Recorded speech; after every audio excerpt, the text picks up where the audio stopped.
good evening, Grueling Truth fans. It's James Ernest and Mark Fightmaster of UC Bearcats on the Prowl, part of the Grueling Truth Radio Network. We're excited to talk up Bearcat basketball. Mark, unfortunately, what have the Bearcats been up to? Well, James, we were doing really well until about half an hour ago when that game against Temple finished. Bearcats were up big at halftime, but weren't able to pull it out. They lost 61-58. Kind of really an uninspiring performance in the second half, James. You and I were talking before we went on the air, and they just didn't do well. Now, there are other factors. I don't think I've seen so many non-contact fouls called in my years of watching college basketball. And I'll go into that a little bit more later. But, the bottom line, Cats couldn't get it done. They couldn't hold on to the lead, which is kind of a bummer because they had a good game over the weekend with a big win. So.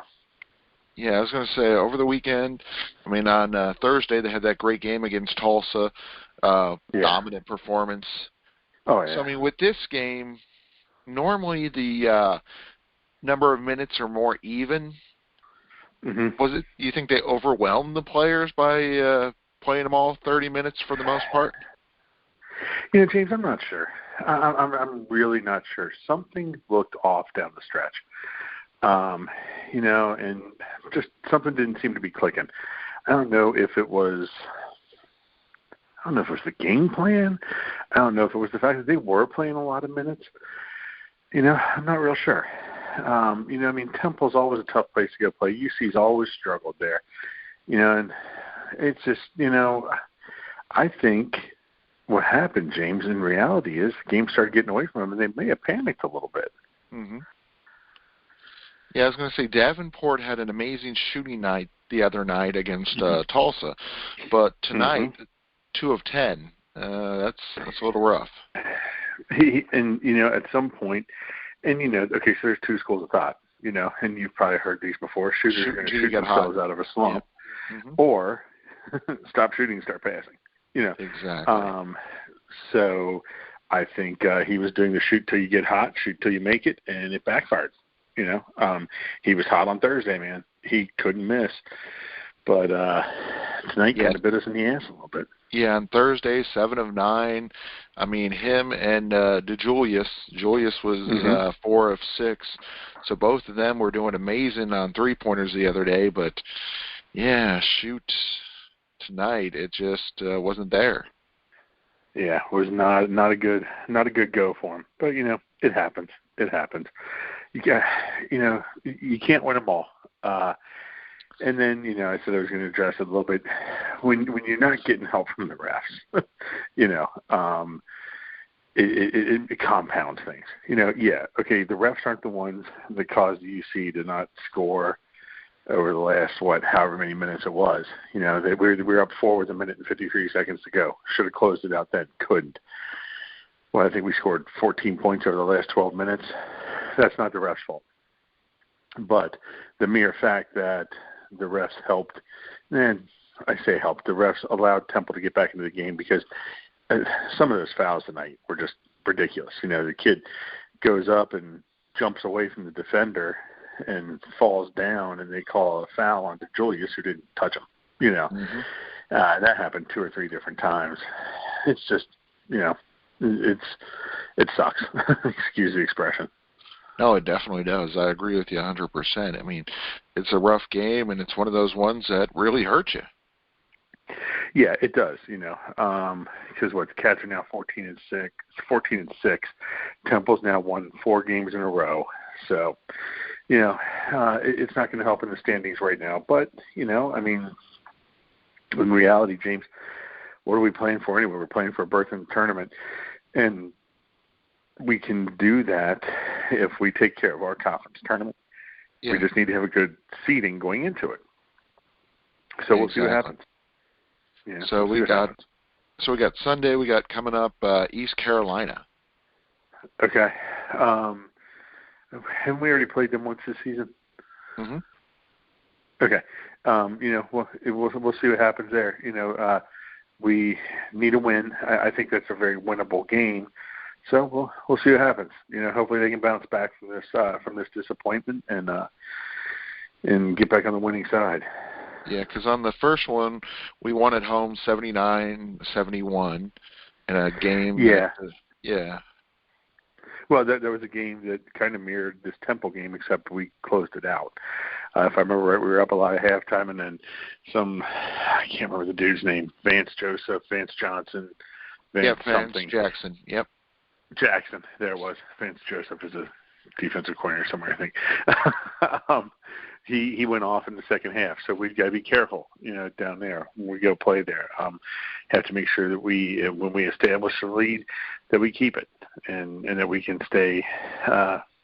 keep playing some good defense. So I hope we win it. It would be very nice and kind of put the sour taste from this Temple game behind us.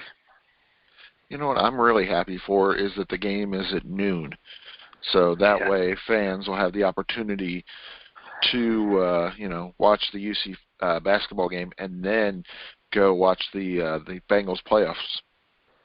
Yeah. It was Mo Egger. I heard him on the radio talking about how he has to go call the game because Dan Hoard's doing the Bengals game, and he was talking about how he was going to at least be able to be done and go watch the Bengals play. Exactly.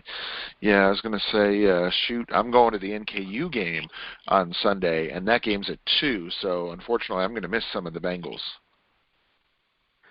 That happens. Yeah. Yeah, I was going to say, and then the other nice thing was I'm glad I've been figuring things wrong for next week, because I forgot that the Super Bowl, they take a bye week for it. Oh, you're right. Yeah, because I keep forgetting about that because I kept thinking Houston was going to be, we're playing, UC is playing Houston at 6 p.m. and the Super Bowl starts at 7 or 8, probably 7. And so I'm like, oh my gosh, that's not a good plan. But fortunately, it'll be on the 13th, which is, we don't have a game that day. Gotcha. That'd be good.